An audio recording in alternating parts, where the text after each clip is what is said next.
Welcome. I'm Reverend Anna Jones, and I want to say happy full moon, lunar eclipse day also. And tonight is a special full moon known as the harvest full moon, and we will all get to enjoy and appreciate that. The last full moon of summer.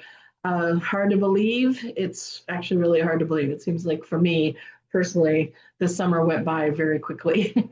But it was also very full and good summer. But last full moon of the summer, the harvest moon is not just it's not just always the last full moon of the summer. It's the full moon that falls the closest to the fall equinox, which is also coming up very soon. On September the 22nd is the exact time and day of the fall equinox. So, excuse me, swallowed wrong. So this particular moon cycle is the one, this particular full moon is the one that's closest to that fall equinox. However, we'll be in the fall equinox period from the 21st, the 22nd, and the 23rd. It's always like the day before, the day of, and the day after. It's like a 3-day window that we're in with the equinoxes and the solstices, also with the full moons and the new moons. So even though today is the peak of the full moon, we've been in this energy field for this full moon. Sorry, this energy field for the full moon. We've been in it since yesterday, and we'll be in it still through tomorrow. It just will have its peak today. The peak is that day in which the exact time happens and occurs.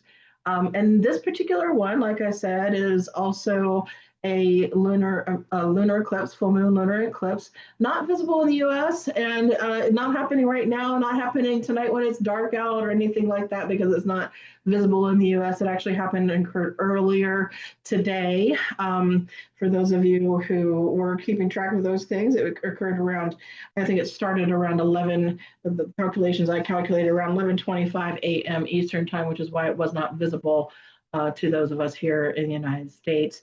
But many places around the world we're able to see it. But even if we don't see it, we still there's still a lot of energy when those when the sun and the moon come into a powerful alignment like that. And like I said, we're going to still feel those energies. And all eclipses usually come in pairs. So this is a part of a pair, also sometimes referred to as twins, right? Twin eclipses, a lunar one, a solar one.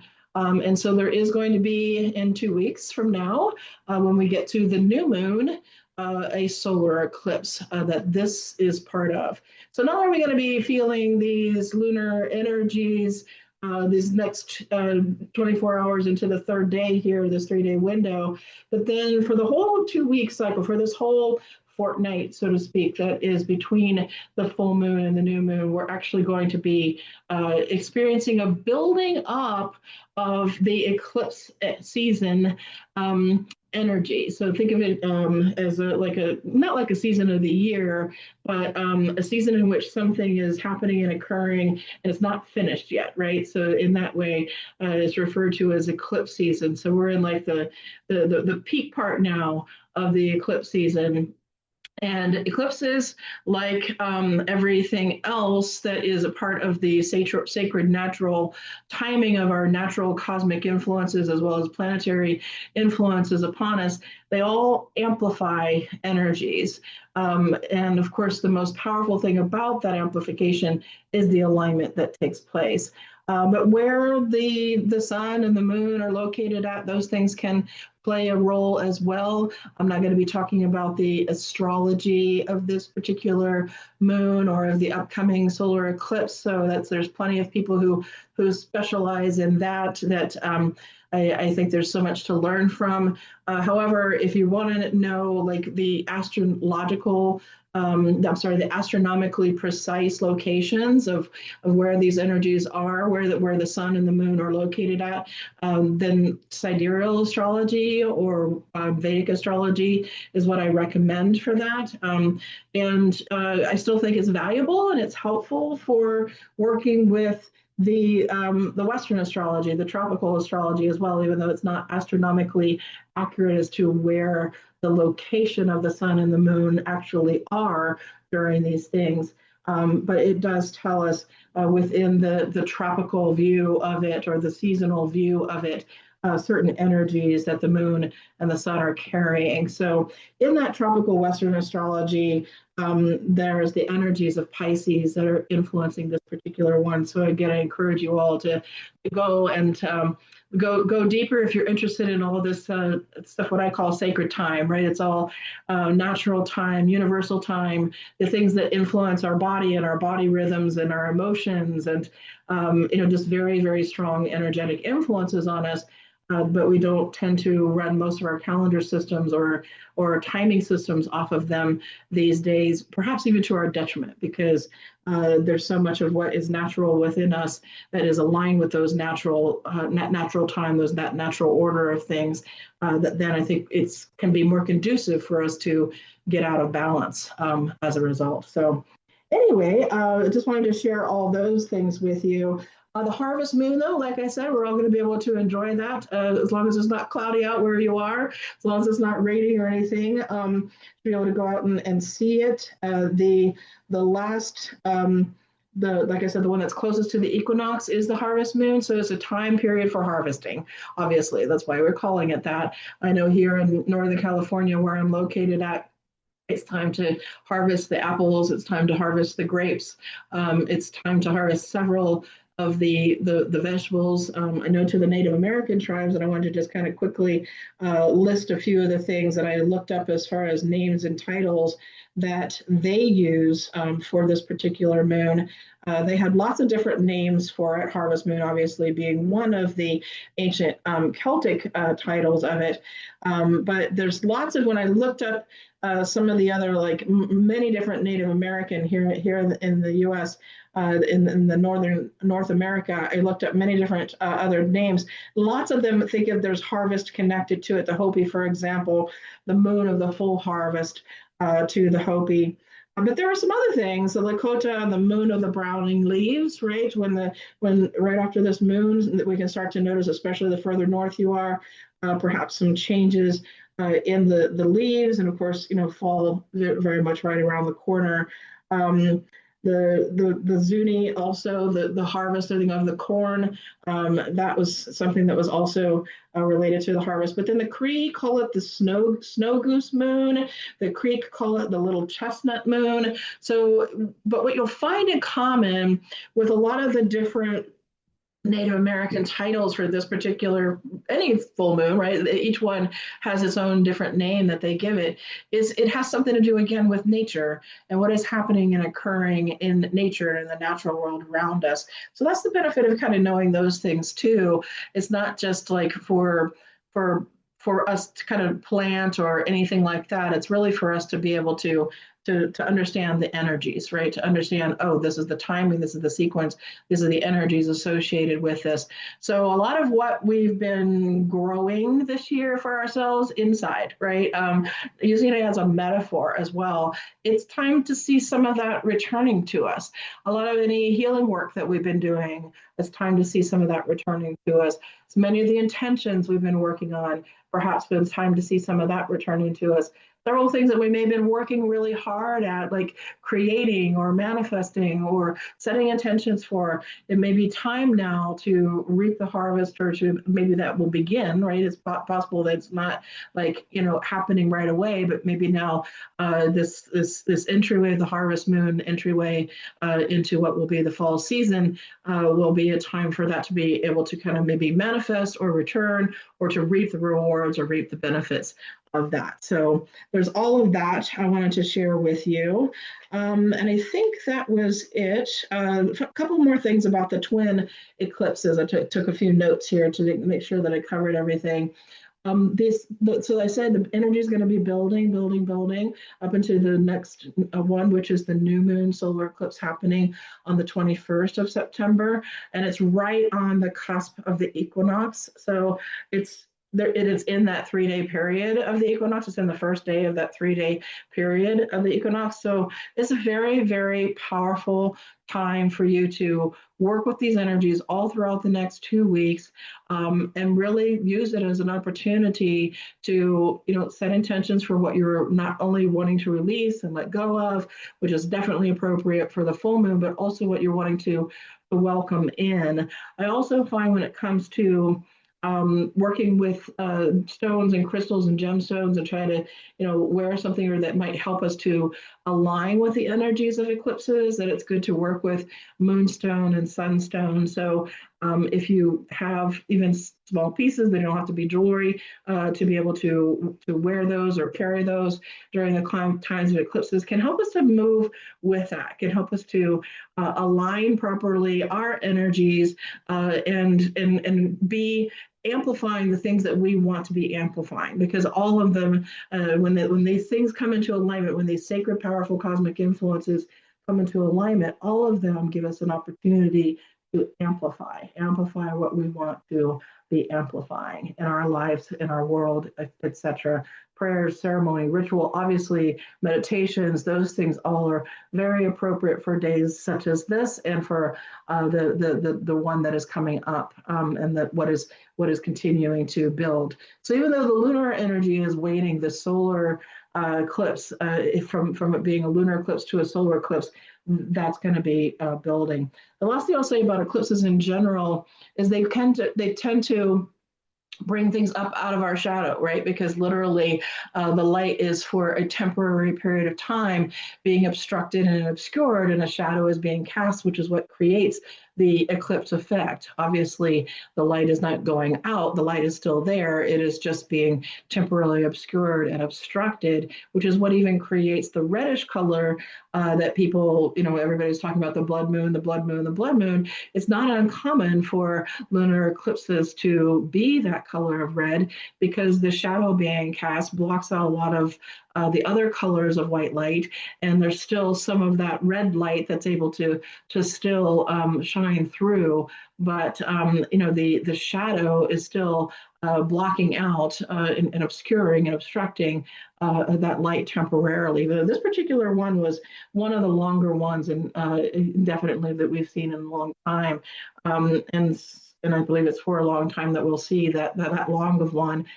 So that kind of tells me deeper shadow work, right? That there's even more depth that the shadow is, that we're able to kind of go into, reach into, and that we're experiencing of the shadow. But ultimately, then to bring it out to the light, right? So that kind of going into it, experiencing it, and then coming back out of that shadow, right? So it's just a very good time. The eclipse seasons is for shadow work. So all that said, I just wanted to explain all those things as to why this transmission is happening tonight. But it was Archangel Michael's request. I'm an interfaith minister, and I'm also a modern mystic. And for my whole life, I've been receiving communications from the angels, at least clairaudiently, clairvoyantly. And then I started receiving at the age of 14 during laying on of hands healing experiences, and very intense mystical experiences during those years of high school. Started experiencing them speaking for other people and asking for messages, the angels and guides asking and for the messages be delivered to other people. At first, it started out very short, and then I was guided to basically that this could be turned into something much longer, and to even guided to give them the opportunity to use my voice to speak. And then in the early 1990s, is when I began allowing that to get in a much more formal way, with a much more formal connection with Archangel Michael, who's been connected with me my whole life, but connected with me as a channel, and asking him asking me to be a channel for him, which I was not expecting. And of course, the way my particular ability as a medium works, as a clairvoyant and as a medium works, is I tend to whoever the angel guide or guardian is that's working with the person that I'm connecting with. Like if I'm doing a one-on-one client situation, it'll be whoever is best able to answer your questions, your angels, your guides, your guardians, that is who comes through.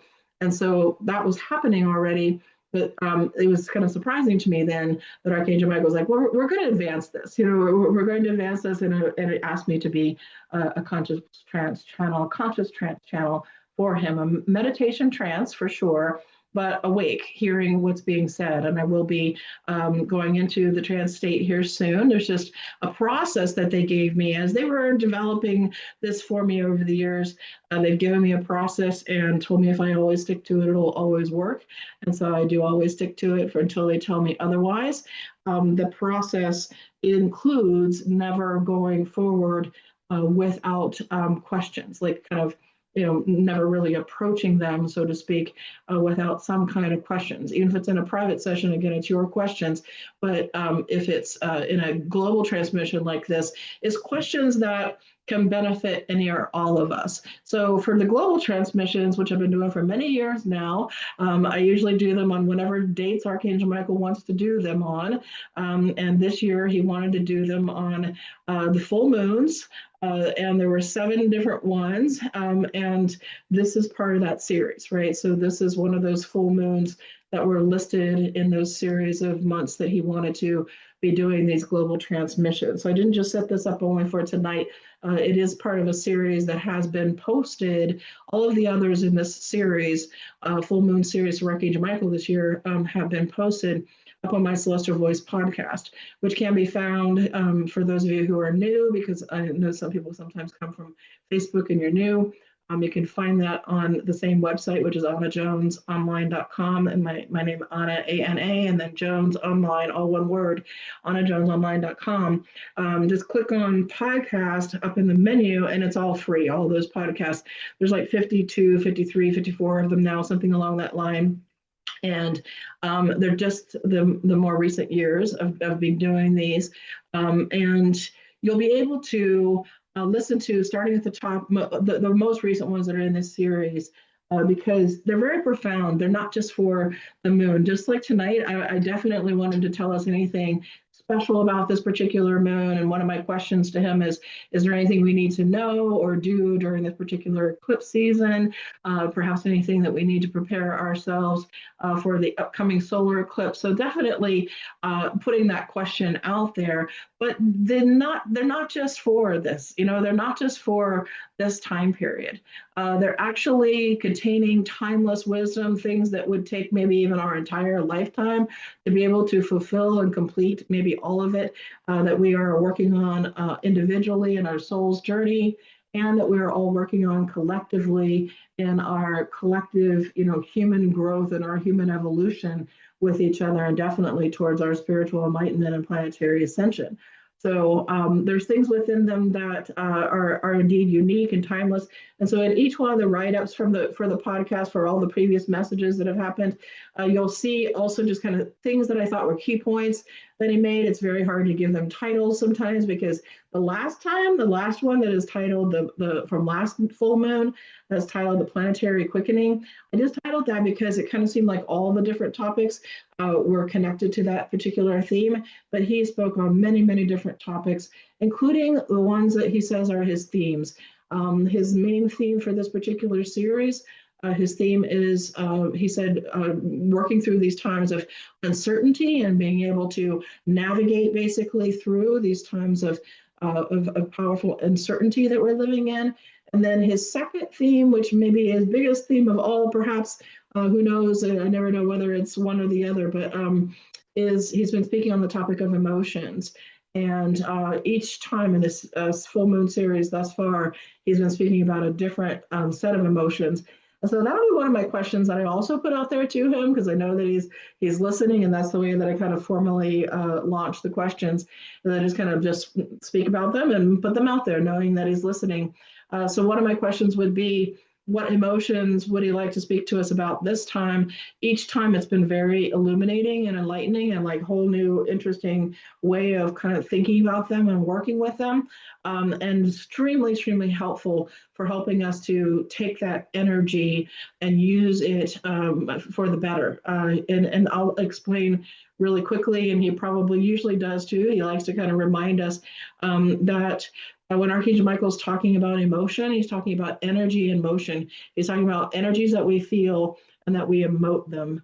And he uses emote almost like a verb, like we then take that energy and we put it into action, we put it into motion, we express it some way, we send it out from us in some way. Sometimes that's good, and sometimes that's not useful. It's not helpful for us to do it, depending upon what we do with those energies and how we use them and how we express them. He can talk about it and explain it so much better than I can, and then I can verbalize it. But it's been very eye opening, very healing, very transformative for so many that I hear from that have participated in these messages and listened to the transcripts. I'm sorry, not the transcripts, but the recordings afterwards. The people who get the transcripts are the people who then come to the study group. So I do study groups of these messages so we can go a little bit deeper. And the next study group will actually be probably at the end of this month. I'm going to move the date up a little bit from the date that it's currently scheduled for. But the Archangel Michael study group is where you'll get the transcripts and you'll be able to also read and also get a kind of a class, a teaching, kind of like being able to kind of just reflection that I give during that study group on additional insights that I have to share, etc. From really going deeper with some of the profound stuff that can be in these messages. So profound that that's why I record it, and that's why he's asked me to release it out, via the Celestial Voice podcast for you all. So this particular tonight also will be recorded, and it's being recorded right now. The video will be up on the Celestial Voice podcast YouTube channel that I created for it.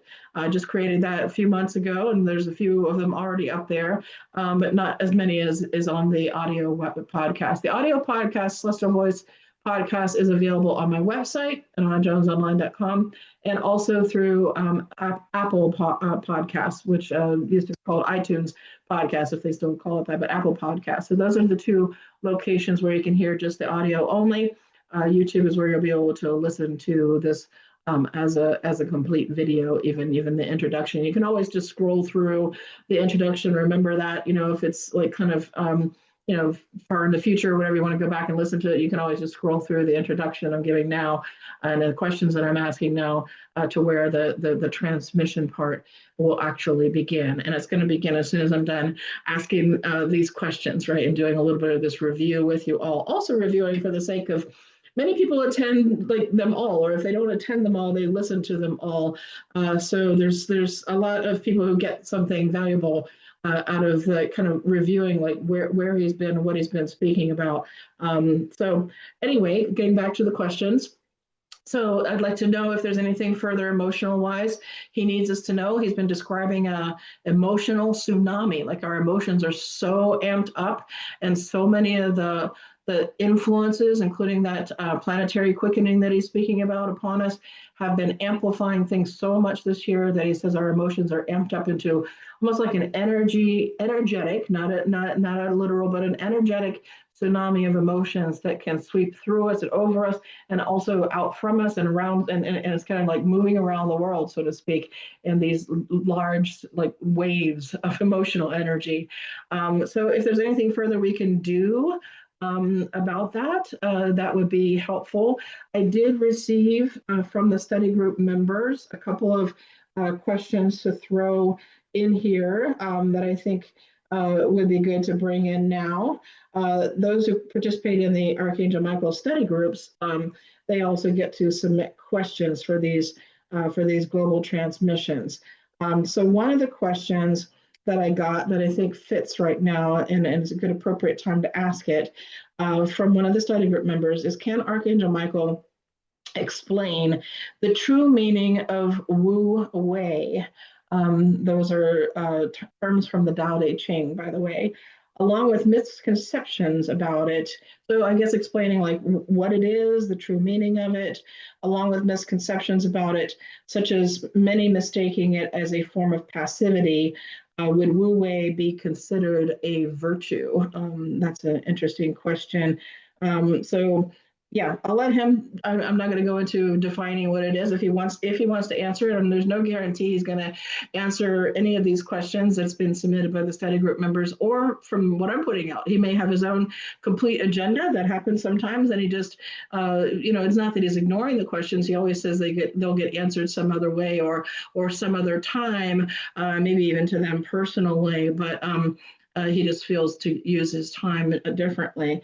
However, I always feel it doesn't hurt to ask anything, right? So we're going to put that out there and ask if he could explain the Wu-Wei to us and the meaning of it, and any misconceptions, and would it be considered a virtue? And then she also asks if Archangel Michael exemplifies how one can be fully in your power. Archangel Michael exemplifies how one can be fully in your power yet still humble. How does one walk in the polarity between these two as the world judges people for being arrogant? Does walking in your full power mean living all of the virtues? Okay, so that's an interesting question. She's bringing up the topic of virtues because Archangel Michael has been speaking about that in my channeling for many years. And he revealed a new one last month, in which he's it's not new in the world, obviously, but a new one to the list that he's been using and creating in the channeling work that I've been doing. And that was the virtue of discipline, which he also said sometimes we can think of it as accountability, but the virtue he called discipline. And so I'd like to find out if there's anything also additional virtue-wise that he wants to say further about discipline or accountability, or if there's any other virtue that he wants to speak about. So then the second person submitted a follow-up question from the transmission last month. He was talking a lot about the Earth's energy system and our impact upon our emotional energies impact upon the Earth energy system, and also upon other beings, and how our emotions don't just impact us, they don't just impact other people, they literally are energies that move out from us. And he talked about something called the song lines. And I was also very intrigued. I was like, out of all of the years, decades now that I've been channeling, I've never heard them use that term, never heard them refer to it quite that way, as a part of the Earth's energy system, so to speak. I have subsequently gotten some information where it could be potentially the nervous system connected somehow to like what we would have as a nervous system in our body is like something similar to that in the body of the Earth, but it's all again a part of the energy anatomy, the energy anatomy. So she's asking this particular follow-up question in regards to what he refers to as the sound lines, the song lines, which are part of the sound fields of the planet. So she said, I was intrigued by the sound lines and sound field. I like your questions about whether this constitutes the planet's nervous system and how it relates to the crystalline grid. I was very curious about that, as well as the meridians and ley lines. So then her questions are, do our frequencies also travel through these song lines? So do our frequencies, do our energies also travel through these song lines? Is it our emotions or emotions only that transmit those frequencies? So is it emotions only, or is it emotions and just in general that transmit those frequencies? So that was another question that was submitted there. Plus, just in general, whatever it is that he feels is for our highest good to know right now. I always throw that part into the invocation prayer. We're going to do an invocation prayer here in a moment. And the other thing that I would say is just the fall season in general, the rest of the year. Now that we're entering into fall, there's not that much of the year that's actually left. And we feel that it starts to kind of go very quickly, right? It seems like once we kind of get definitely past September, past the fall equinox, the rest of the year seems to kind of go very, very quickly. So in closing the year out, is there anything, I would also ask him, is there anything special that we should do or that we should focus on or that would be good for us? He's mentioned in this series that meditation is more valuable than gold and give a very profound teaching on that topic. Actually, maybe is there some kind of specific kind of meditation? So just putting that out there too, because there's times where he's been able to channel very elaborate, detailed meditations and even guided it himself during the transmission. So that would be awesome if he could do that. Okay, so I think that covers everything, and that finishes the questioning part. So now we're going to transition into the next phase or stage of the session. So there's three parts to every session, whether I'm doing a private one-on-one or whether I'm doing a group transmission. And so we're going to go now into the receiving of the transmission. So what we do at invocation. And this also was given to me very, very elaborate, detailed steps. It's four things done in 5 steps, and think of it as a circle, right? So think of it as a circle. It's praising, asking, thanking, receiving, and back to praising again. And I always do this because, again, I was told by the angels that if I always do it, it would always work for making this connection happen, and that it wouldn't just be for me, but it would also work for other people, and that they could be able to also use the same kind of process. So praising is defined by the angels as an expression of love, something that we do because we want to give love, and it's not about like, trying to like boost God's ego or anything like that. There's nothing that of the divine that needs anything like that. And so the praise chant that Archangel Michael gave me, he said that if I'm invoking an angel, to include the name of the angel. So I include that at the beginning and the end of the chant. And the name of the angel for tonight is we're invoking Archangel Michael. So, but I'm using the term, there's several different pronunciations of his name. Michel in French, Michael. There's several different pronunciations of his name in different languages around the world. So the pronunciation I use is Michael, Michael, Michael, Michael, Michael, Adonai, Elohim. Those Adonai Elohim is Hebrew, and that Hebrew is two different divine names for the divine, for God, basically. And Adonai Eloheinu, also two divine names, and then back to Michael, Michael, Michael. And from this point on, it's best to be a participant, not just a listener. You've been kind of listening to things that I've been explaining, but right now it's best to become a participant, and participating in the whole thing is going to give you the best experience, the deepest experience of really being able to take advantage of this full transmission that's going to be happening tonight, because what's being transmitted is not just the words that are coming through my voice. He says the reason why he requests this is to be done is because he's going to be working with the planet during these time periods, and that he is literally doing a whole full energetic light transmission and energy transmission to all of us, not to all of us who are even listening to this right now, but to anybody listening to it in the future, and then right now live to everyone on the whole planet, because Archangel Michael is an archangel that works with everyone, and not just all of humanity, but the entire planet, and all beings even on the planet. And this is a planet that he is, as an archangel, a very, very high level guardian over. And so it's best for us to keep that in mind, right? And keep that in our hearts. And so we'll be doing this invocation of him through the names, and the praise through the names is the divine invocation also. And then we're going to go from the praising into the asking. And then the asking is, I'll be literally asking you to participate, right? So like I said, it's best if you participate, receive the whole transmission, your opportunity to kind of experience the whole transmission. And so as part of that participation, follow me as I prompt us, right? So I'm going to prompt you to join me in, asking certain things, asking for Archangel Michael to come, asking him for, to hear the questions, asking him to give us a message. I'm going to kind of prompt you through this guided prayer, so to speak, of asking him to come, and asking for the divine love and divine light to protect us and connect us, all those things that are part of the asking. And then I'll guide us straight into the thanking. So again, going around the circle, going into the thanking. And then after the gratitude prayers, I'll guide us to go into the receiving. And when we go into the receiving, I'll guide you to just go into a relaxed, meditative listening state. It's actually not really good to listen or participate to any of this when you're doing a lot of activity, or when you're driving or anything like that. It's better to just stop, pause, participate, and let yourself like close your eyes and go into a listening meditation. So you are listening. There's definitely no doubt about that.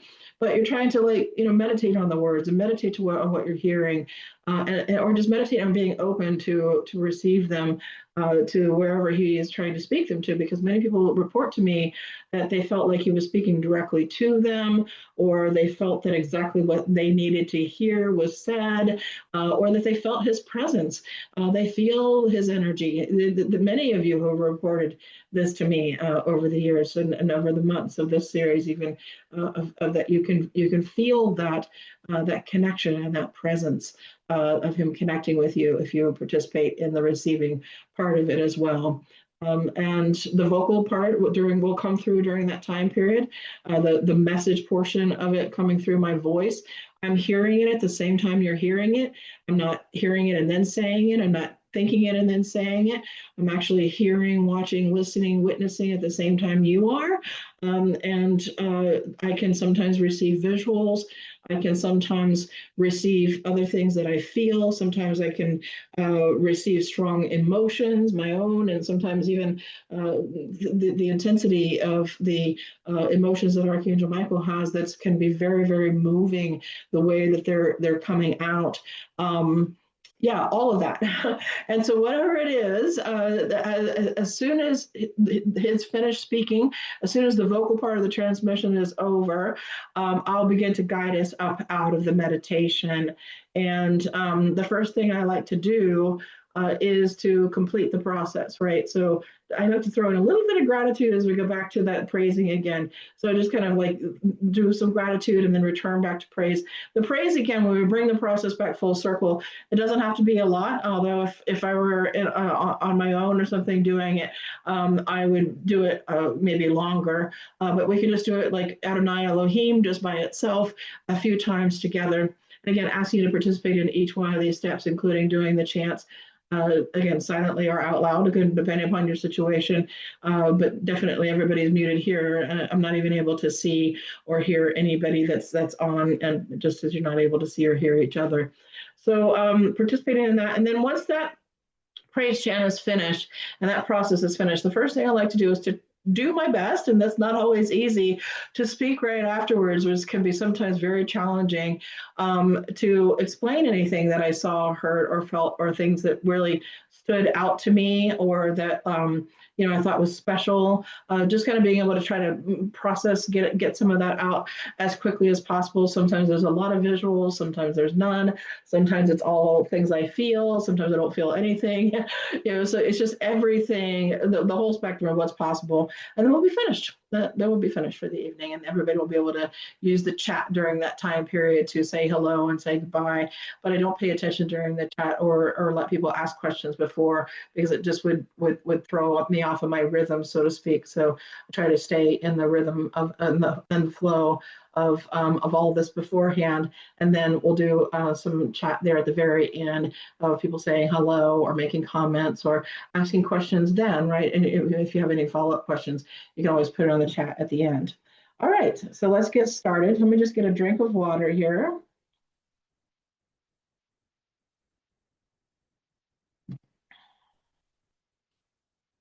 Okay. I want to bring this a little bit closer to me because sometimes my voice gets softer. Bring myself a little bit closer. Make sure the recordings are going. And yes, okay. All right, so we're going to sit back and we're going to make ourselves comfortable.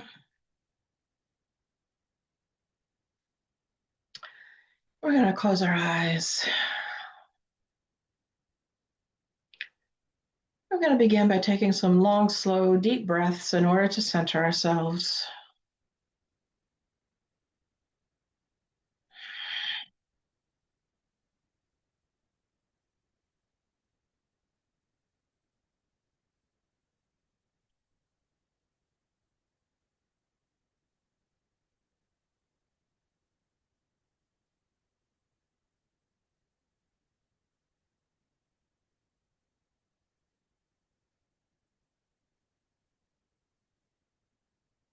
Now I'm going to begin the praise chant and ask you to either do it along silently with me, or if you're in a place where you can do it out loud, just do it out loud with me. I'll begin and you can join in with me.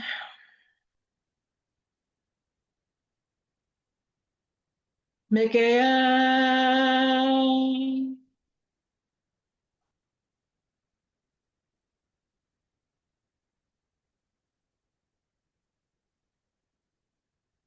Michael,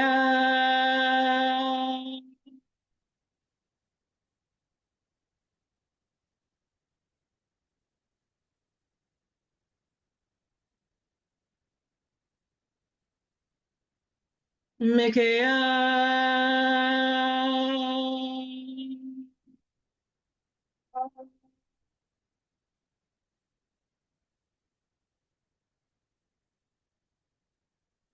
Adonai Elohim, Adonai Elohim, Mikael, Mikael,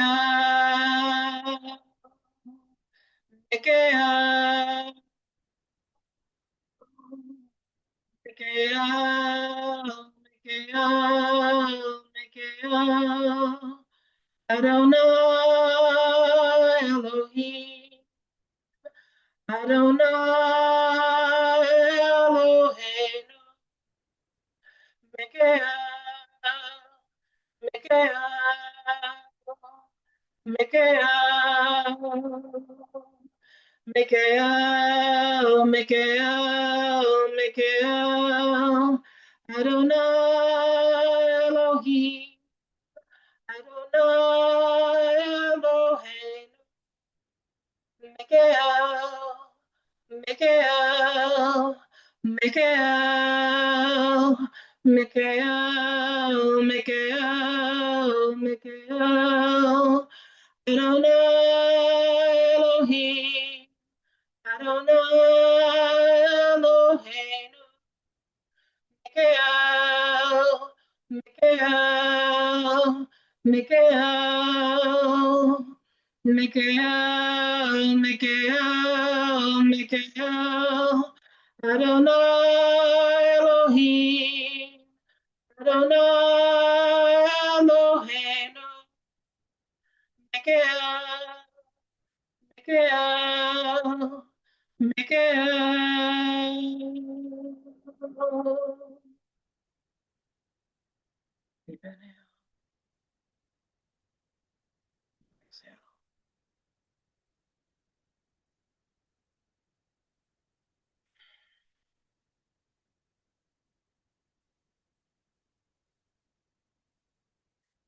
Now we're going to move from the praising into the asking. And so now, in whatever way feels right to you, I want you to all join me silently and calling upon the presence of divine love, the presence of divine light.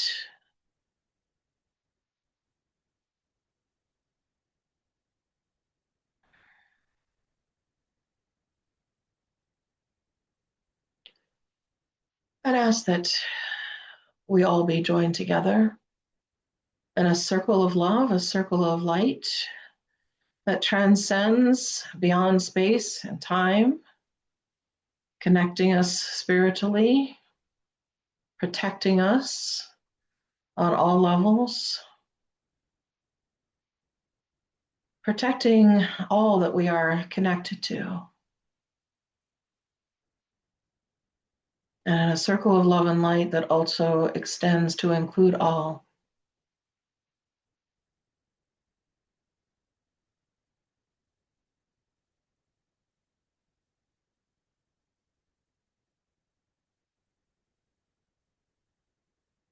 And then I want you to silently call upon Archangel Michael by name. Again, in whatever way feels right to you, let's all do so together, individually and collectively. Call on Archangel Michael, ask him to be fully present with us here today. Welcome him into this circle of love and light that we are creating as we unite our light and wish to unite our light and love with his.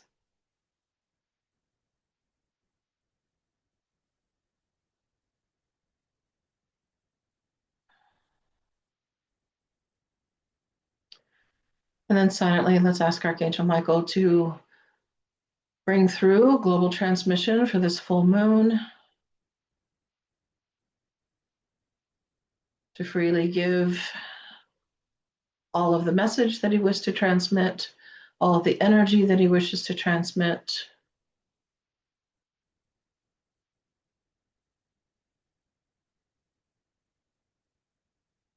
Let's also ask him for the message transmission, to hear the questions that have been verbalized, and to give any guidance or insight into any or all of these things.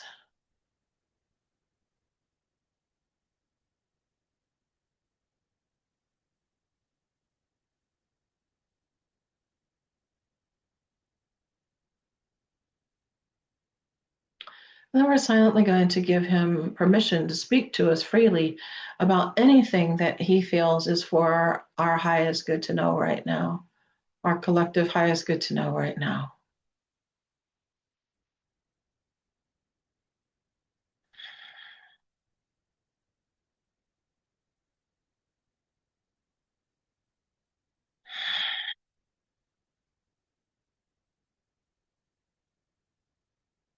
Now we're going to move from the asking to the thanking, and our first gratitude prayer is going to be thanking Archangel Michael for the role that he plays in our world, the role that he plays in our life, even all the ways that's unknown to us. So all the known and the unknown ways that Archangel Michael is assisting our world and assisting us personally. Let us take a moment to send out a silent prayer of gratitude to Archangel Michael.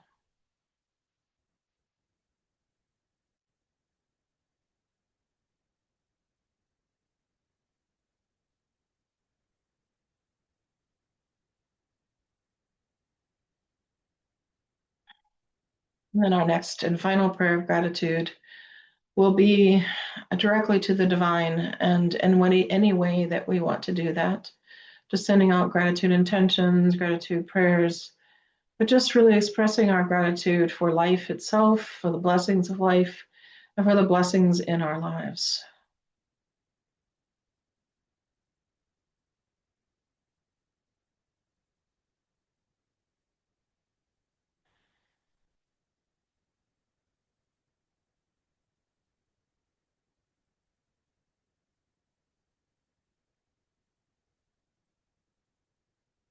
And then we're going to go from the thanking now into the receiving. And so for the receiving, this is when I want you to just go into a relaxed meditative listening state and remain in that meditative listening state all throughout the message.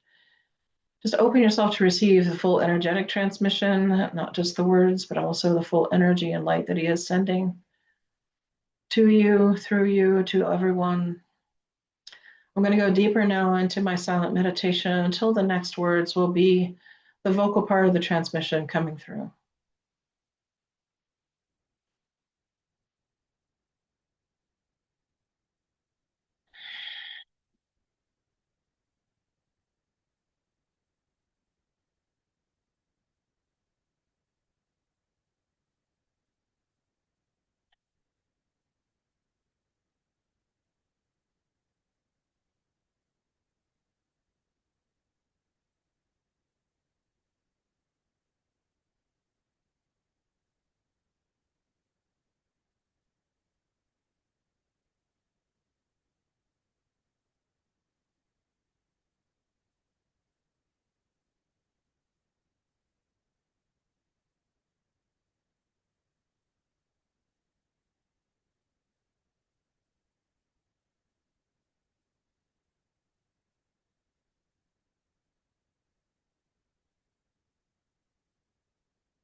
First, I would like to speak about sorrow, grief, these two very powerful emotions. I have been speaking about the emotions that I have picked to discuss and share and bring illumination for. Emotions that impact you profoundly, whether you realize it or not. Whether you feel like you're feeling them or not. They may not be in your immediate consciousness as any feeling or emotion that you're experiencing. But when it comes to the subject of sadness or sorrow and grief, which is related to also the emotional feeling of loss, you all feel these. Not just at times when a loved one has died, not just at times when something and someone leaves in a very real, conscious way that you are consciously aware of. You experience them in other ways and at other times as well.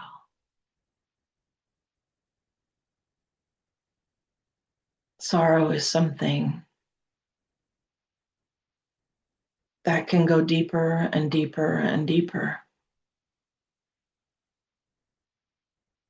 It is part of the emotion of grief, even though it is its own emotion in and of itself. Grief is as powerful as it is because it includes sorrow, but it is a complex emotion. Of the emotions that I have spoken of thus far in this series of transmissions, I have been speaking about some of the complex emotions: fear, anger, overwhelm,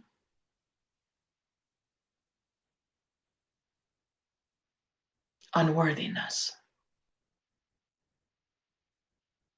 and now grief. These are all what I call and describe to you as complex emotions. They are not just what they are described as emotions or feelings. They are complex because there's so many other emotions that can be woven into them, that can be a part of them and included in the experience of them. And definitely in regards to what can trigger them, what can precipitate them. Grief is such a complex emotion that many times people who are deeply experiencing it can feel dozens, if not more, of emotions all rolled up into that experience.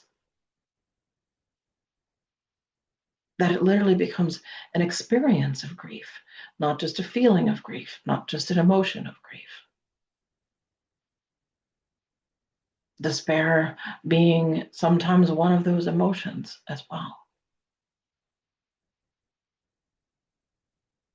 But this message is not just for someone who has recently lost a loved one or has having difficulty experiencing healing and transformation and transmutation of the emotion of grief from even something that could be long term. That's also how complex the complex emotions are. All emotional experiences are complex in and of themselves, but these complex emotions are on a whole other level. And they're so complex that sometimes people believe that they cannot be transmuted, that they cannot be transcended or transformed or transfigured. All of the things that I have been speaking about for some time through this channel now that can be done with the energy. Because no matter how complex an emotion is, they are still energies. All of them are energies. Energies that are not meant to be held long term. Energies that are not meant to be stuck or you stuck in them. Emotion, energy in motion. Energies that need to move, and that I have been speaking and revealing a variety of different ways that you can move those energies and processes: transformation, transmutation, transcendence, transfiguration. But I've also in the past spoken about a process known as transmission, where something just moves through and flows through, which is why I refer to this as a transmission now. Because this channel is just allowing this energy to just move through and flow through her, allowing it to be moved and expressed through her voice.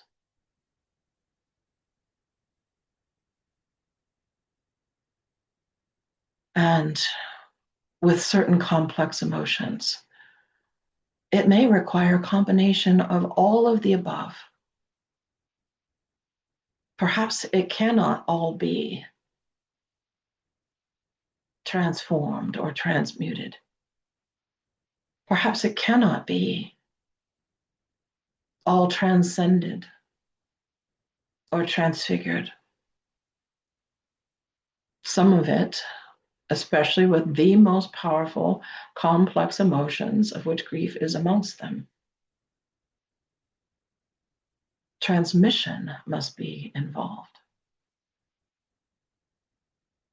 Just allow it to move through you. Feel it, but don't stay in it as you're feeling it. Being present to your emotions and feeling your emotions doesn't require you to stay in them or hold them for any length of period of time, especially when transmission is involved.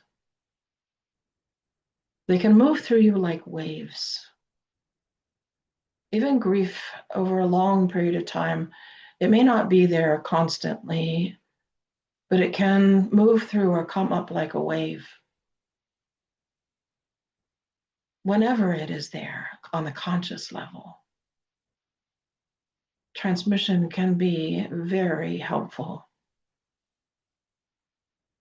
and can be the very process for moving that emotion, moving that energy in motion, and not getting stuck in it or it's stuck in you, which can be very, very detrimental to your physical, mental, emotional, and spiritual health and well-being.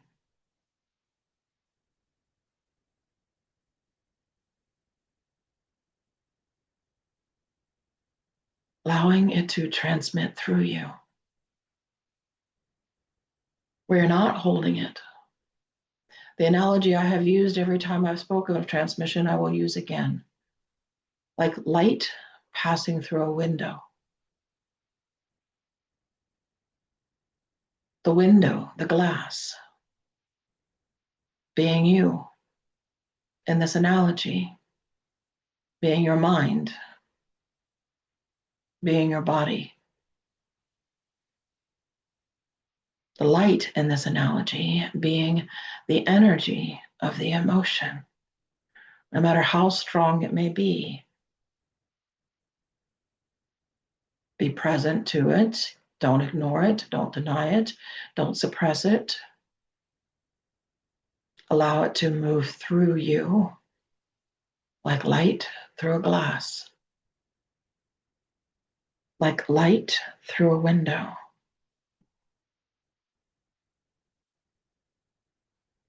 And if there's more of it and more of it, just still let it flow. And let it flow in any way that it flows through. And I will tie in now this effortless flow. You don't have to try to make anything happen. You don't have to try to deal with it or try to do something about it. Just allow for that energy to effortlessly flow through you.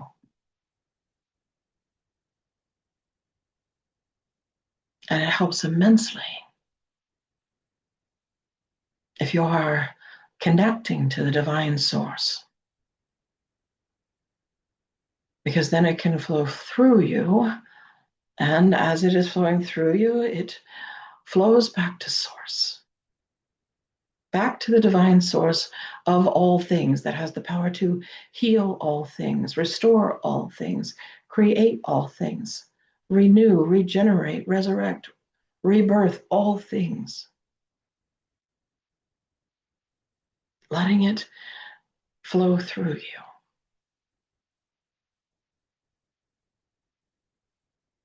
And back to source.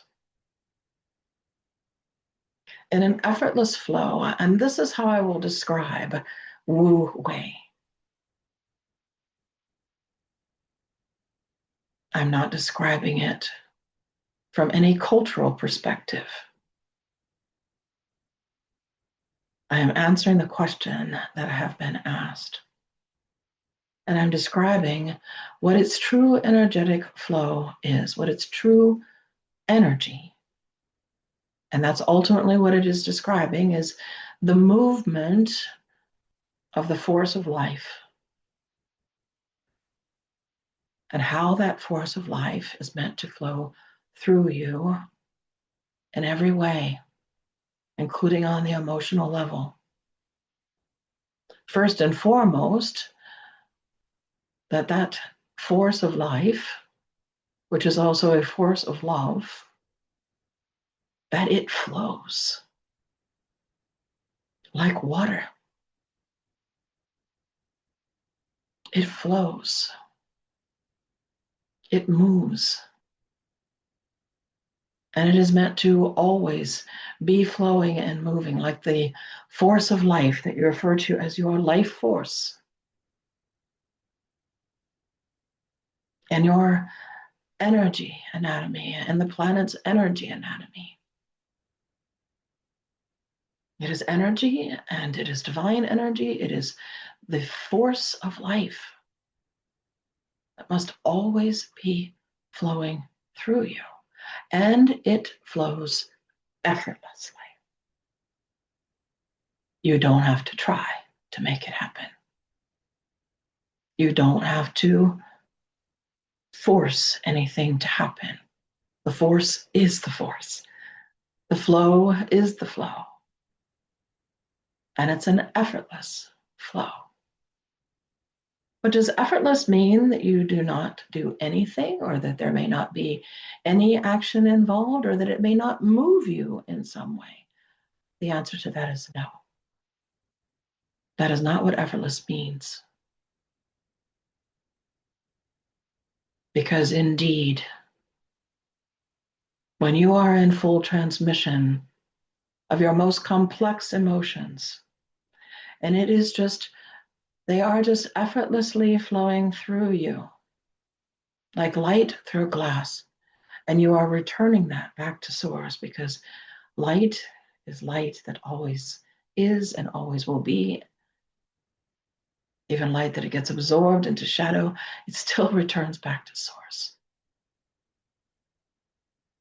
Comes full circle, so to speak. It completes the spiral, so to speak. Completing the circle. the circle of life, the spiral that it moves and effortlessly moves and flows in. It is difficult to understand this, however, if you just think about it in terms of two-dimensional thinking, two-dimensional dualities that are polarized, especially polarized two-dimensional thinking makes what I'm describing very difficult to do and very difficult to even understand, and can make one pass judgments and come to conclusions that are extreme in the way that they're understood or the way that they're practiced. The effortless flow I am speaking of the source energy, the divine energy, the life force energy, the force of life, the force of love, or whatever term you wish to call it.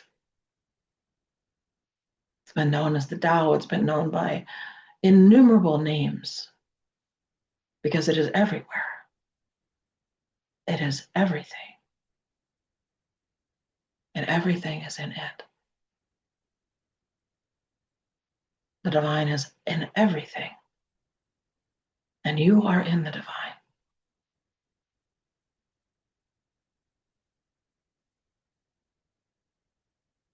So the effortless flow of that force of life, that energy that is the force of life,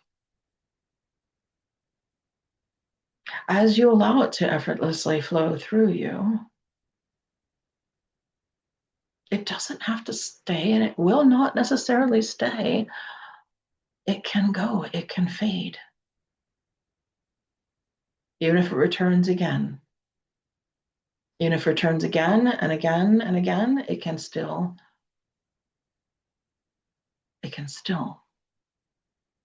be returned back to source, back to this divine origin, where all things can be renewed and restored.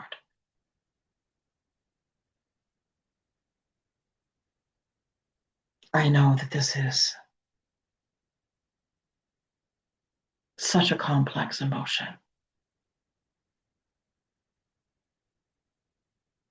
And I understand the struggle that so many of you have with it.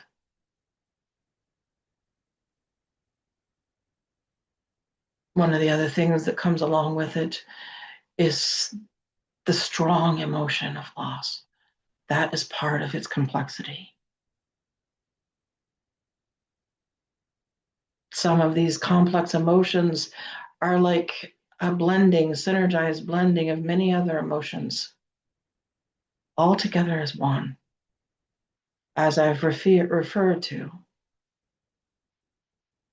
about fear and worry and anxiety and how they are all blended together, synergizing together, part and parcel of each other. One does not exist without the other.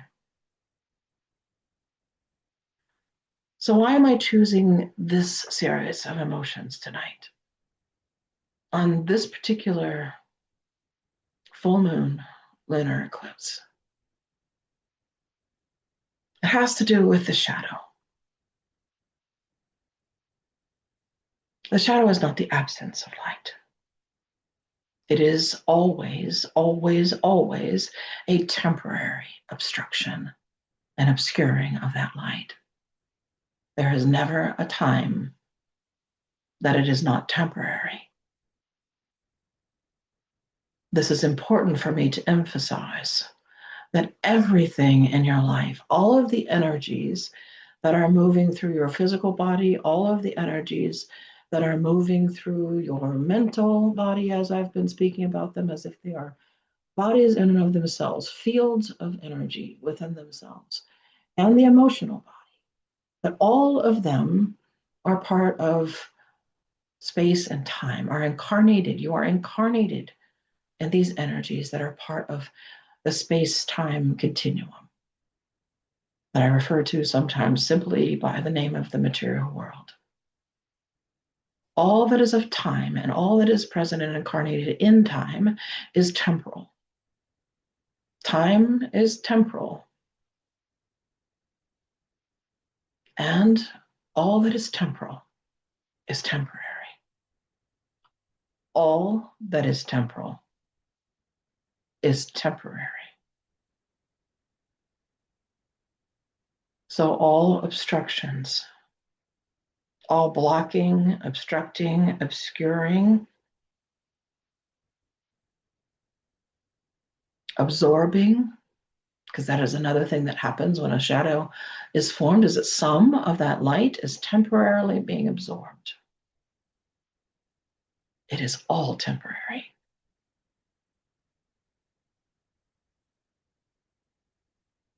But there is a light that is not temporary. Even the light of your sun and the light of your moon, they have their time in the material universe. It is a long time. It is a very long time, but they have their time. Everything has its time in the temporal world,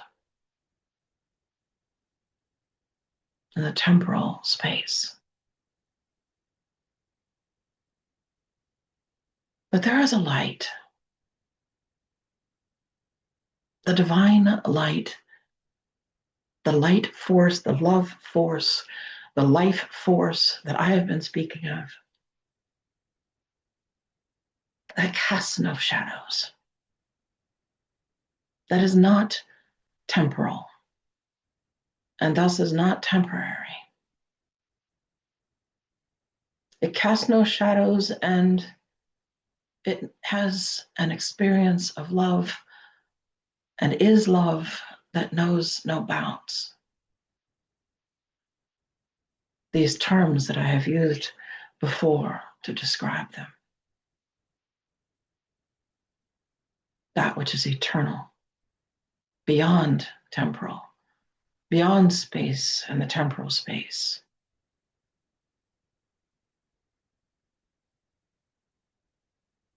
And that is what can fill you when you are feeling loss, when you are feeling emptiness, when you are feeling loneliness, when you are feeling sorrow, sadness, despair. All of these emotions individually, and especially when they combine together and synergize together in the complex emotion referred to as grief. So complex that it's not even just an emotion, it's an entire experience. And again, you may not have to have all of these emotions that you're experiencing in order to be experiencing some of them and in order to be experiencing grief, because I am also to share with you at the time of this particular alignment of the sun and the earth and the moon, of this particular cleansing and clearing of the shadow that ultimately these energies are a part of and good for, that on a collective level, the collective level of humanity, you are all experiencing some amount of grief to some degree.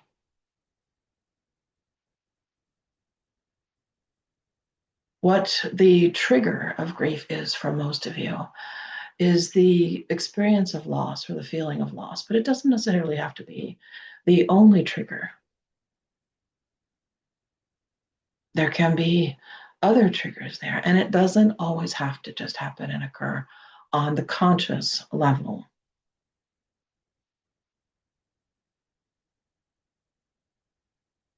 Because there has been a great deal of loss in the world, in your cultures, in your communities, in your relationships to each other individually and collectively. A loss of deep connection, deep community.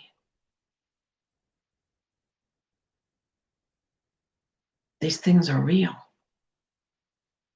Even though you have more ways to connect than you ever have, as far as technologies that are literally at your fingertips. Many of you are so much experiencing the loss of deep communication and deep community in your lives that you're beginning to relate more and more, not just to each other, but by pulling away from each other.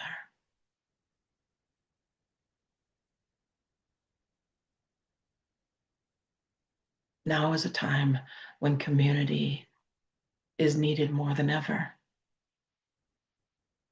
Strong, healthy, functioning, deep community. And deep communication is important, essential for that. I have revealed before, I will reveal again now. They share the same root word. Community, communication, communion, communion.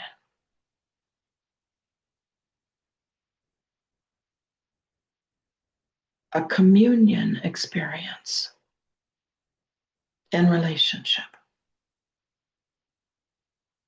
It is not totally lost. It is not totally gone, but there has been a loss of it in your lives, in your world.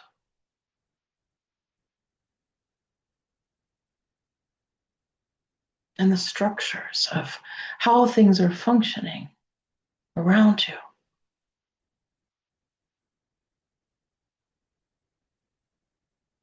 And people think that they can just withdraw even more. And they don't need others, or they don't need each other. And as long as they have technology and all that it is evolving into, that they do not need to have those deeper experiences of communication, communion, community. And while your minds, especially the ego part of your mind that likes to think that everything is separate and that you are separate and that you can separate yourself from everything and then still be in charge and in control because it is the one thinking that.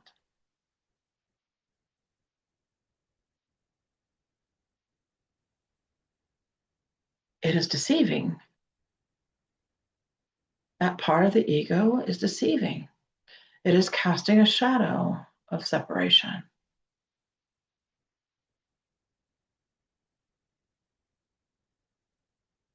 You are not separate. You cannot be separate. No matter how advanced your technologies become, you will never be separate. As I've described it many times, you are individual, yes. You are unique, yes, completely.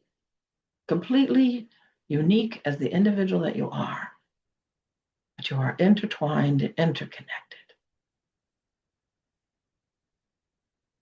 You are indivisible from the one heart, the one community, from the oneness that you also share. And so while you may not be feeling necessarily on the conscious level that you are experiencing any of the complexity of the complex emotion of grief, on the collective level, wherever it is influencing you, even if it is on the unconscious level that it is influencing you, there is the influence of the complex emotion of grief, because it exists in the collective very strongly. It exists there because there has been such a loss of connection, deep community, deep communion, communion with your soul, communion so much with your soul that you remember that it's your identity, communion with others, with the earth, with the divine, creation of all that is and creator of all that is.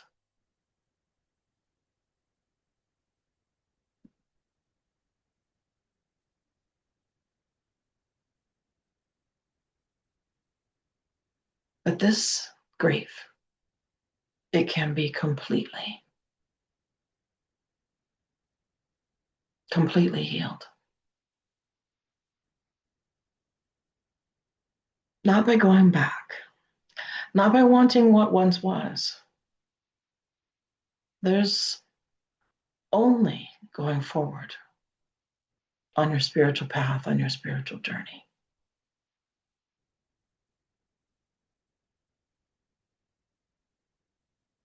There's no going back.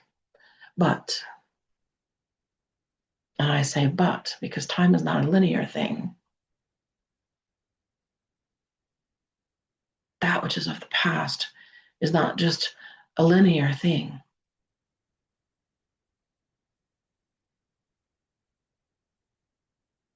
In temporal space, even. Past, present, and future. They are not the same, but they are interconnected. And while things will never be the same as they were in the past, exactly, identically, things will always spiral into the now. The now.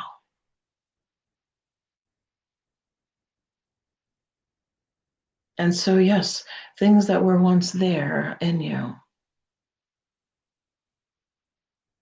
emotions that were once there in you, while they will never be the same identically, they can be returned, they can be renewed, restored, resurrected, reborn anew within you.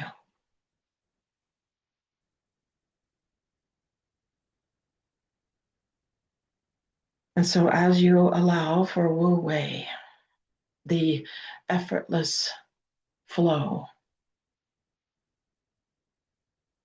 of the force of life to move through you, it can move also,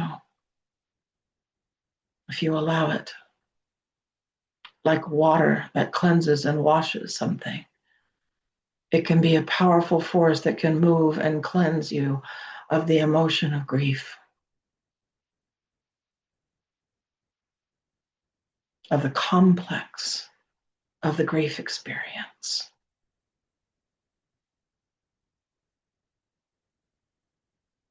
And like water can wash and move and restore and make clean once again, make pure once again.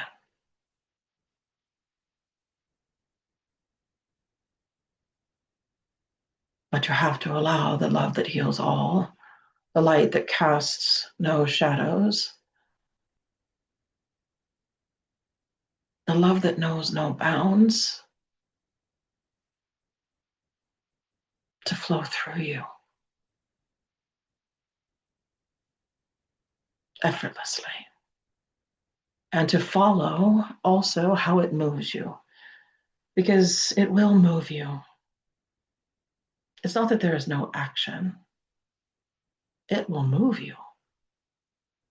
And it will move you to certain actions, and it will move you to certain things to do. And it will move you to certain changes or transformations to make. It will move you to speak what you need to speak, to say what you need to say. As it flows through you, it moves in you. It doesn't just flow through you, it is moving in you. You are not separate from it as it is doing that. You're never separate from it anyway, ever. Ever. And allowing for that effortless flow. Like water on stone. The stone seems immovable, fixed, stuck. The water just flows effortlessly. And yet it has that power to completely reshape any rock, to transform it completely sometimes.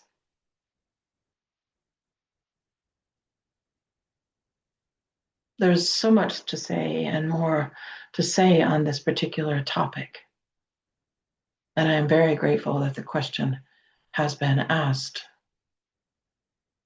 because I was going to speak about this anyway, but it is good to know that there are different terms in the world and different ancient understandings in the world of exactly what it is that I'm describing to you. As transmission being one word, effortless flow being another title.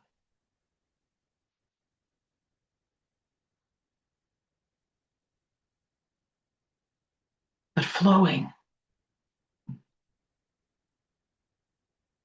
letting that light flow through, letting the emotion flow through and back to source, and letting that source light flow in and flow through and fill you.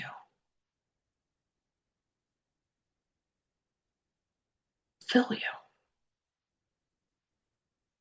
When you truly fill yourself with what some have referred to as the light of the Holy Spirit, what others refer to as the light that is eternal,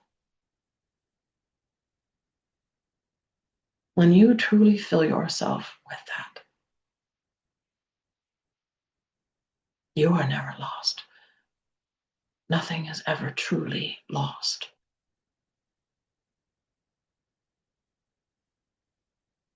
And while there may be a temporal experience of loss, the truth can reveal itself once the shadow is broken, once the shadow is cleared. Like the true light of the sun that returns once the shadow of an eclipse has moved.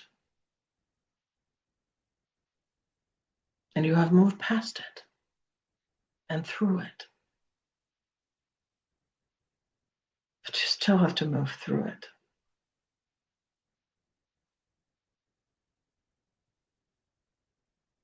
I ask all of you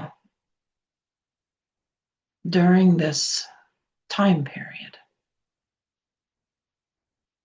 not just of this eclipse season, but this time period of the upcoming fall season, to ask yourself, what are you grieving? Why are you grieving? What are you holding on to in that process?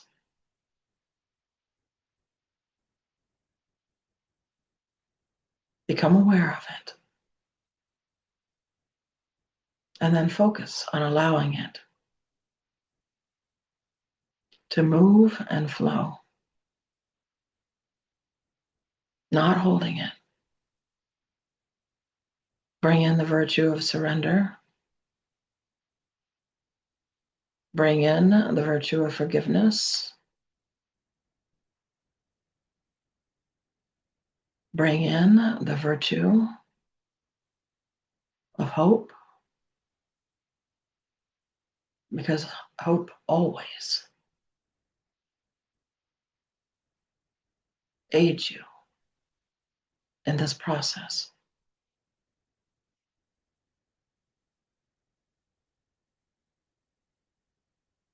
And bring in the virtue of love, which is an emotion, yes,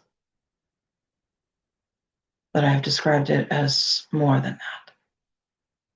It is this force. It is a virtue, and it is the loving light, the living, loving light that casts no shadows.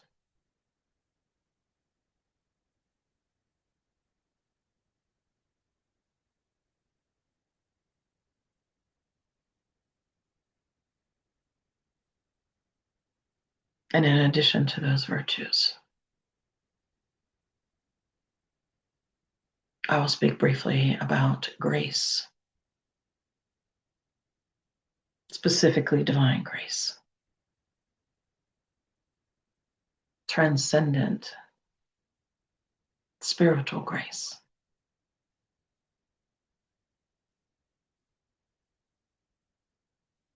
It moves, it flows effortlessly. It could also be another word for all the things that I've described here, and that there have been other names used. The flow of grace, the movement of grace. You all need it. You all need it in your lives, and you need it in your world. And it is there for you always. It never leaves. It never is not there.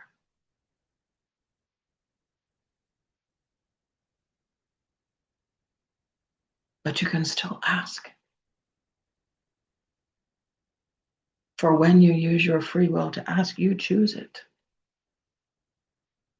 When you ask for something, you are choosing it. Ask it and choose it. And allow it to flow.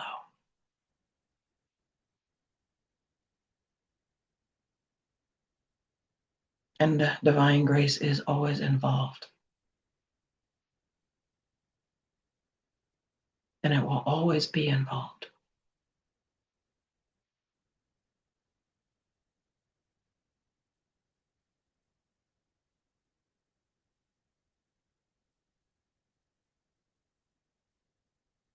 It is something on a whole other level.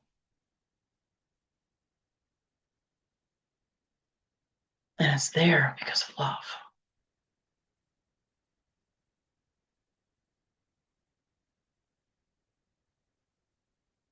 And while divine grace will not solve all of your problems in your lives or in your world, it's constantly moving and flowing in ways invisible to you, to always ensure the highest good shall be done, always, even though that may, in time, in a temporal space, experience, feel that that takes time, maybe even lifetimes, but more than that.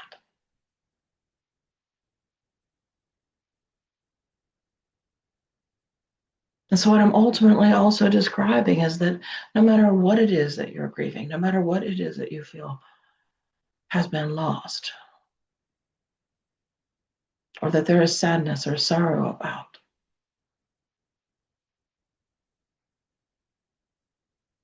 let that grace in. Let that grace move in you and move through you. It's a whole other way of saying what it is that I was saying and have been saying in this whole other message. They're just different ways of being able to relate, connect, communicate, approach.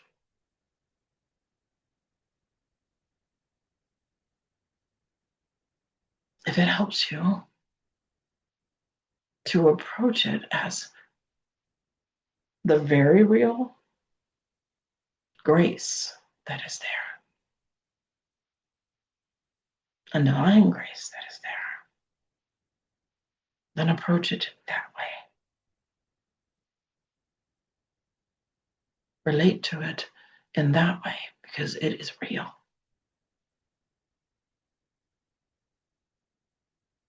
It's a whole other level of being able to understand it and experience the reality of it.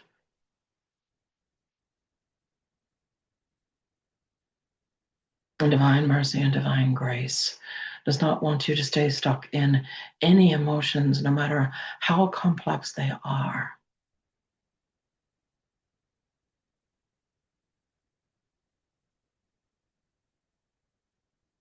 Love is never lost. It never ceases to exist. It does not stop. It is not love that creates pain or sorrow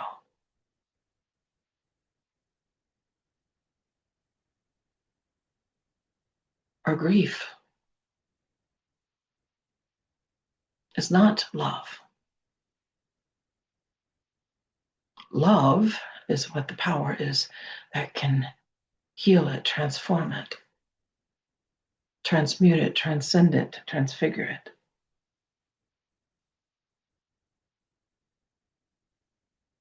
Grace that is love, love that is grace.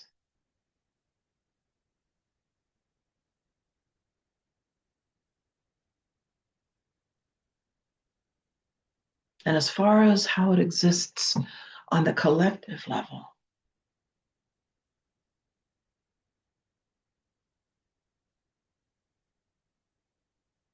how does it move you? How are you being moved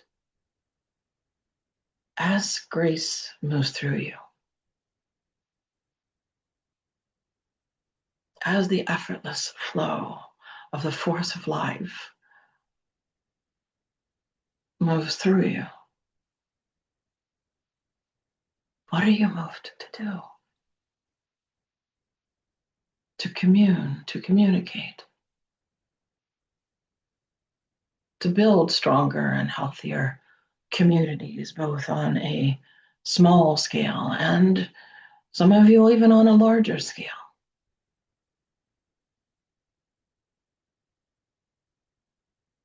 Because if you keep letting it flow, it's going to move you.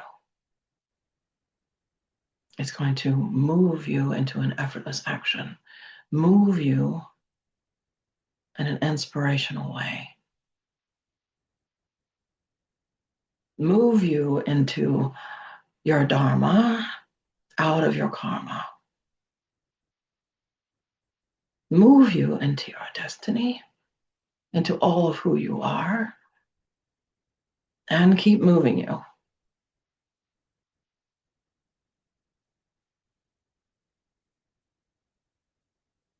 And keep moving you.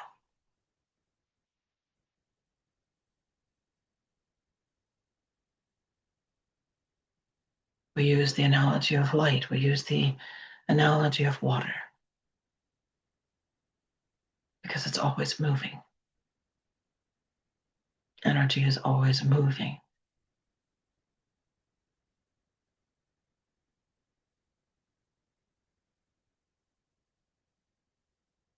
Many major transformations are happening and occurring.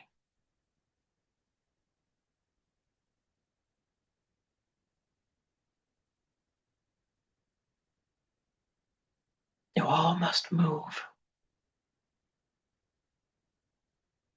with the way that energy is moving through you. And yes, that will sometimes mean saying what you need to say and doing what you need to do in a very active way.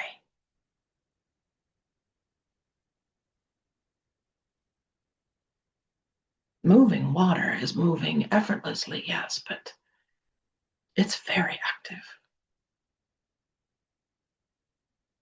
And the more of it that's moving all at once, incredibly active. Power is not just weak or strong.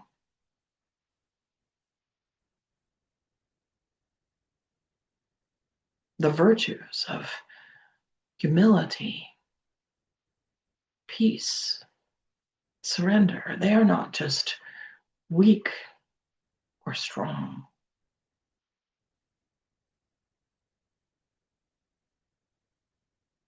Power has both of those and more.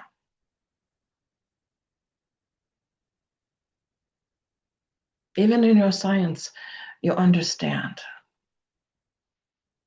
Your scientists use the term the weak force, the strong force. One is not good or bad. The one is not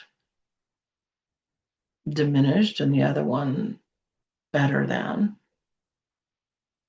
They are both powerful.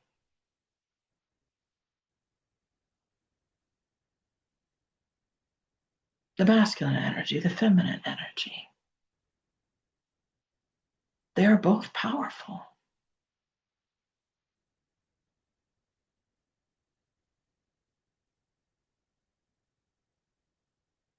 There's the strength and the power of the feminine. There's the strength and the power of the masculine. One is not weak and the other is strong. They are both strong. They both have power and strength. And they have different ways that those energies flow. There's no doubt about it.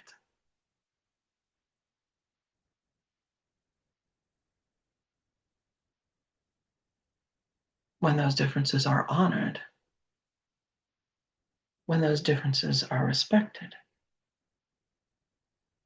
as they should be,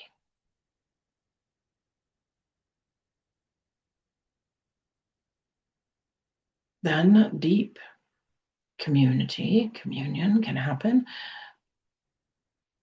Balance power in yourself, in your lives can happen.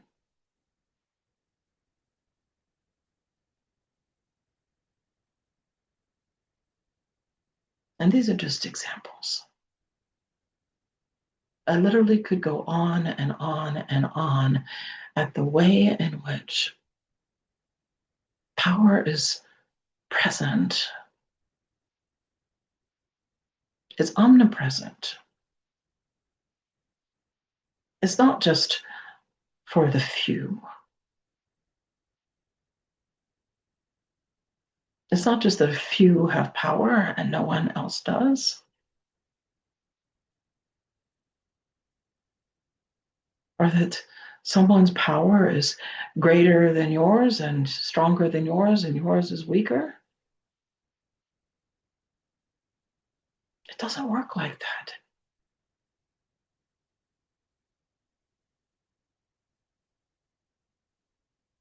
It's been part of the shadow, the illusory shadow, like a very long eclipse that's been going on for millennia,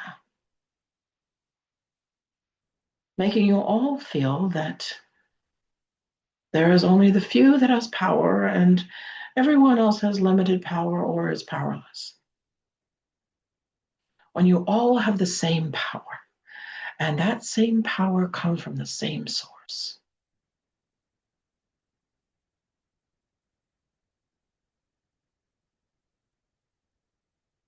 But it expresses uniquely in you, differently, diversely in you all. And what you do with your emotions and your emotional energy very much is connected to. I cannot emphasize it enough. How you use your emotional energy is directly connected to how much of your power you are accessing and you are allowing and you are using as co-creators in your life and in the world. And it is time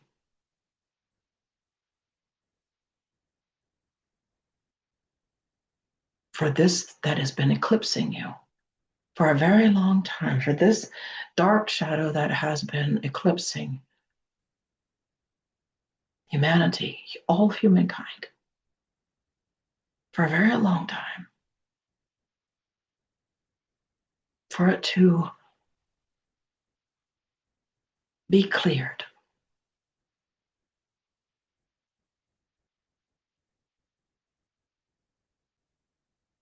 for that shadow to clear, for that shadow to be brought to the light. And the light returned, the power returned, but not out of balance power, not power that judges one as weak and one as strong. So many of you reject power because you have seen how much of it can be abused. And those who take power or seize power and use it to hurt or harm others, even all while claiming to do good sometimes, in fact, many times, doing so even in the name of God.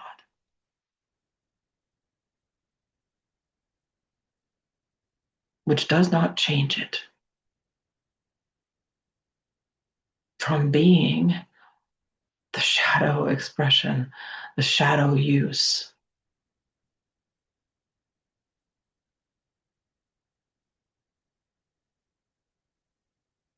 of obscured power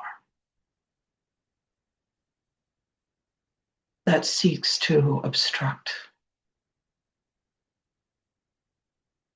others' power. This has been going on for millennia amongst humankind.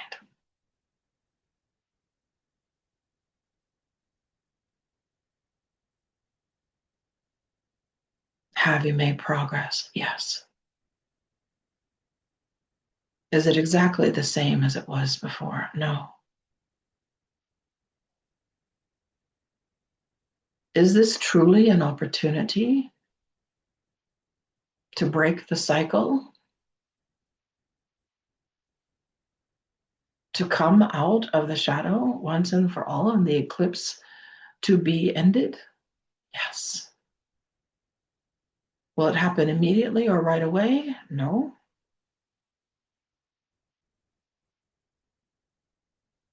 Is what you are harvesting now, bringing in from the blessings of your life now,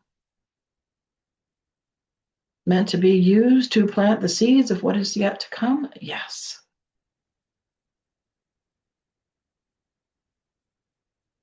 As you become the instruments, the conduits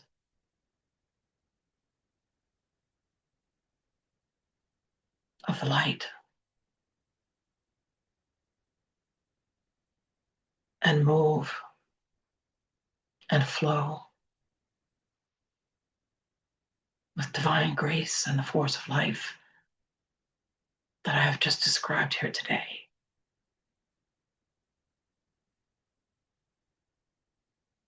What can become and start as a few drops of water that begins to flow can become a stream, and that stream become a river.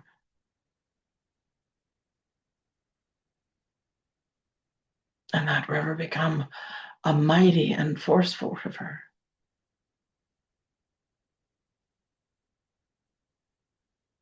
And as that flow continues, it becomes a mighty ocean.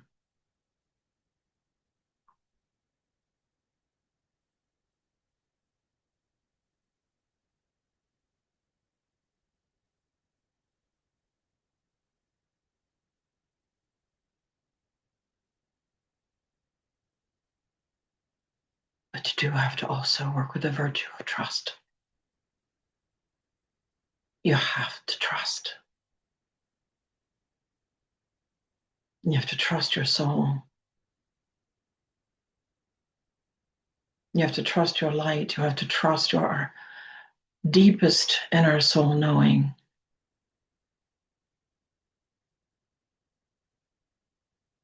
Align with it. Move with it. Flow with it. And trust the divine will. Trust the divine grace. Trust that source.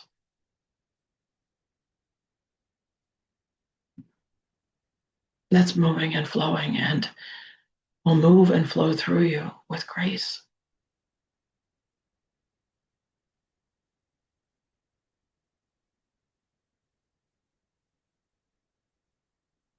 Start there. Rebuilding trust otherwise will take time and it will be a process. This is another something that has been lost.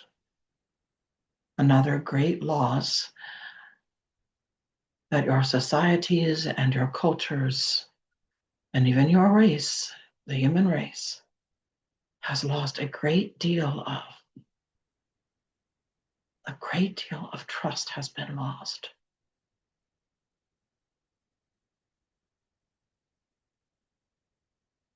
Trusting in yourselves, trusting in your personal relationship with the divine, trusting even those that you're in relationships with in your life.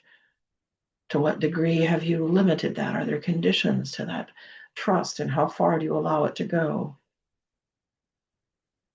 And what is necessary to earn more of that trust? And are you able to open your heart to the type of trust that I have spoken of before, that are referred to also as unconditional trust, that must also be there alongside earned trust? Equally important as to earn trust.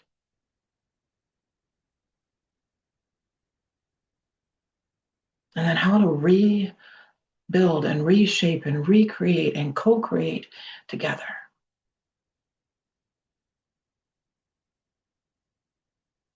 Communities based on trust. Again, on a small scale and a large scale. You're all co-creators in it just by being who you are, and you wouldn't be here. You would not be incarnated upon the earth right now, in this time, in this day and age, if you did not have the power, if you did not have the will, and if it were not the divine grace for it to be so.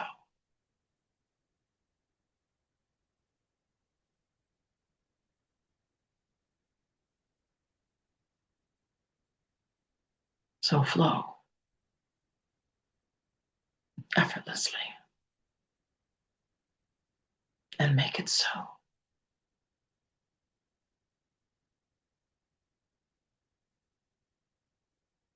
Make it so.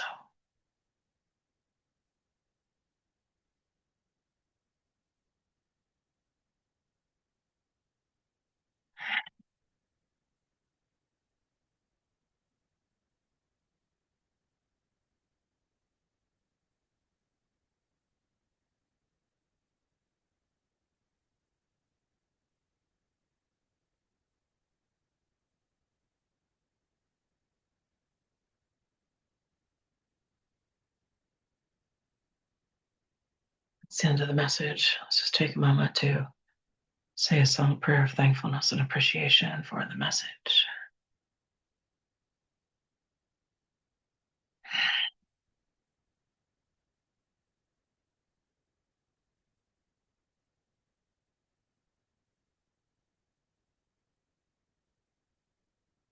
And we are slowly bringing ourselves up out of the meditation. And as I'm coming up out of the meditation, I'm experiencing that feeling of feeling speechless. And I went so deep, I'm feeling a little bit spacey. I forget that I forgot to do the praise. So I do want to complete with that. I'll complete, bring it full circle back to the praise chant like I've been taught to do. Just the Adonai Elohim a couple times by itself. Adonai Elohim, Adonai Elohim. Adonai Elohim, Adonai Elohim.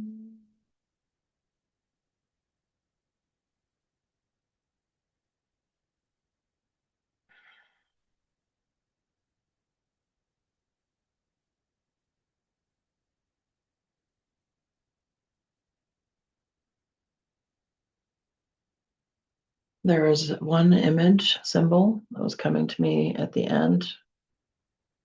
Again, coming fully up out of our meditation now. In a lot of this imagery, symbolism, water, moving, flowing water, so much, watery, just kind of amazing just what a theme it is that's coming up right now through this message.